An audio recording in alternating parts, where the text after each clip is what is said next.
Hey guys, it's Simon here from Soccer Training Central. Just put some slides together on some of the soccer formations that you might play as a team. Look, it's not an exhaustive list, but it's really just to get you started, I suppose, on some of the more common formations that you might want to play. First of all, is the 4-4-2. Is probably certainly by name, it's probably the most well-known formation.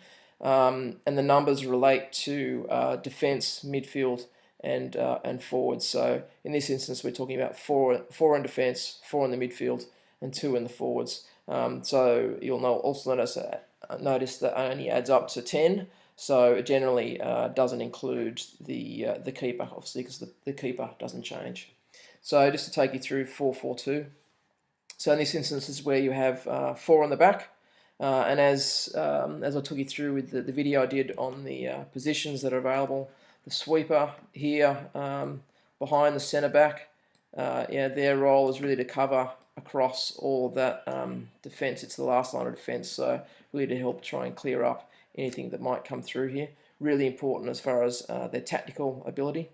Now the other one I just wanted to talk about is the midfield. So you've got four in the midfield here. Now there's 2 points I wanted to make. First of all, centre mid, whether you have them side by side or you've got one in front of each other. But this one here, this centre mid, their role is much more around certainly controlling the midfield, but they want to be pushing forward in more of an attacking role, if you like. Whereas this centre midfielder here is playing what they call more of a holding role, if you can excuse my writing with the mouse here. So that's more of a holding role. So and their job is really to try and control all of that sort of centre field, and obviously working with the back. So this one also works in the middle, but definitely more of an attacking player. Now with your wings here, so again they're playing in the midfield here, but their role is really to push right up. So if you like, they've got to control that whole channel along there. So both as far as getting back in defence and but also pushing forward in attack. And it's the same over here on the right. So they've got to control this whole channel down here. So both pushing forward in attack and supporting, trying to put the ball in and supporting the forwards, but also getting back in here to help defend. So that's the 4-4-2. Moving on, next is the formation is 4-3-3. So again, this is starting at the back. So we've got the four in the four here in the defensive line, and then this time we've only got three in the midfield.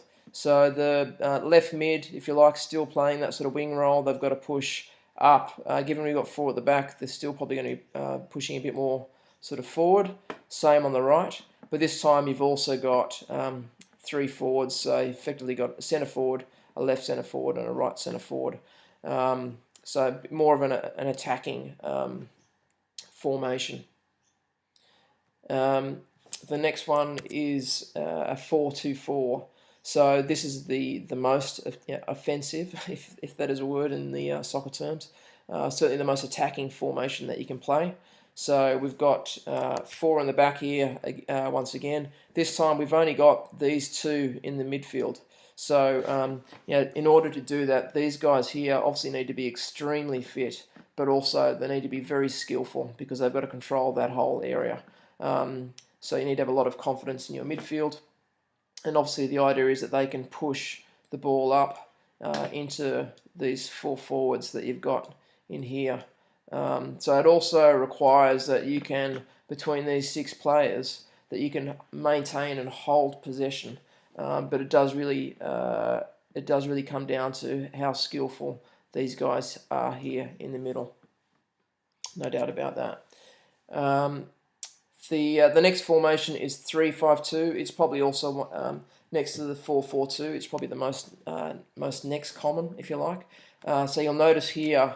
This time we've only got three in the back, so there's no sweeper here.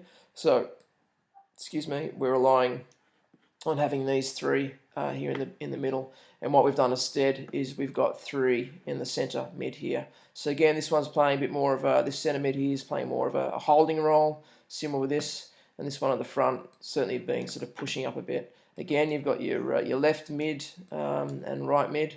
They've got to cover all of this in defence, but also in attack. And then you've just got your two centre forwards, but obviously the left and right mid designed to sort of push right up. But this is quite, normally it might also be sort of spread across here if you like. So if you think you've got 5 midfielders spread right across here, it's really around a more of a defensive pattern. So you want to control, really about controlling that midfield, but also having the ability that these two on the left and right wings can also push up when needed. And the last one I'm going to take you through is a 3-6-1. So this obviously is very busy in the middle. So you've got 3 in the back. This time we've actually got 6 in the middle. So the idea, if you're going to be playing this, is really, I suppose, really about holding. A lot of congestion through the middle of the field here. So very, very defensive. And you've only got that one centre forward. So for my liking, generally it's normally playing sort of a 4-4-2, or that previous one I just showed you, which was the 3-5-2. Certainly, as far as the team that I'm sort of coaching at the moment, I'm starting with 4-4-2. I think it's easier for them to try and sort of understand the structures, if you like.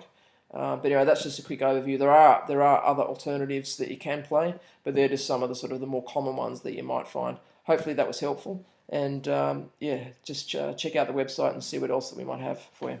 All right, cheers.